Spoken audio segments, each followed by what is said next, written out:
2024 shift 1 ഫെബ്രുവരി 1 next question എന്ന് പറഞ്ഞാൽ loss of മോഷൻ്റെ ബേസിലാണ്. ലോസ് ഓഫ് മോഷനിലൊരു ട്രോളി ഫ്രിക്ഷൻ റിലേറ്റഡ് ആയിട്ടൊരു ചോദ്യമാണ്. പക്ഷെ കൺസെപ്റ്റ് പെട്ടെന്ന് കൺവേ ചെയ്യാവുന്നൊരു കൺസെപ്റ്റാണ്. ശരിക്കും ഇവിടെ നോക്കിയേ, ഒരു ബ്ലോക്ക് ആൻഡ് ട്രോളി സിസ്റ്റം തന്നിട്ടുണ്ട്. താഴേക്ക് വെയിറ്റ് ആക്ട് ചെയ്യുന്നു, അവിടെ ഫ്രിക്ഷൻ ഉണ്ട്. If the coefficient of kinetic friction with the trolley and the surface is 0.04, the acceleration of the system, സിസ്റ്റത്തിൻ്റെ കോമൺ ആക്സിലറേഷൻ ആണ്. നമുക്കറിയാം കോമൺ ആക്സിലറേഷൻ എന്ന് പറഞ്ഞാൽ F net force divided by total mass എന്നാണ് നമ്മൾ പഠിച്ചിട്ടുള്ളത്. സോ നെറ്റ് ഫോഴ്സ് എന്ന് പറഞ്ഞാൽ നിങ്ങൾക്കറിയാം, ഇവിടെ താഴേക്ക് 60 ന്യൂട്ടൺ കൊടുക്കുന്നുണ്ട്. 60 ന്യൂട്ടൻ്റെ ബലത്തിൽ അത് എന്ത് ചെയ്യുന്നു? ട്രോളി മൂവ് ചെയ്യുന്നു. പക്ഷേ ഇതിനെ ഒപ്പോസ് ചെയ്യാൻ ഒരു ഫോഴ്സ് ഉണ്ട്, അതായതാണ് ഫ്രിക്ഷണൽ ഫോഴ്സ് ആണ്. കൈനറ്റിക് ഫ്രിക്ഷൻ മൂലമുള്ള ഫ്രിക്ഷണൽ ഫോഴ്സ് എന്ന് പറഞ്ഞാൽ എന്താണ്? μ × n ആണ്.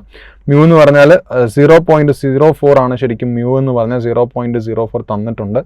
അപ്പോൾ അത് നമുക്ക് കൊടുക്കാം. സോ 4 × 10⁻² -2 20 × 10 എന്ന് വരും. കാരണം 20 കിലോഗ്രാം ആണ് ട്രോളി എന്ന് പറയുന്നത്. അപ്പോൾ അതിൻ്റെ mg അല്ലേ നമ്മൾ എടുക്കുന്നത്. അപ്പം n എന്ന് പറഞ്ഞാൽ mg ആണ്. അപ്പോൾ 20 × 10 ആണെങ്കിൽ ആക്സിഡൻറ്റ് ഗ്രേഡിയൻ 10 എടുത്തു.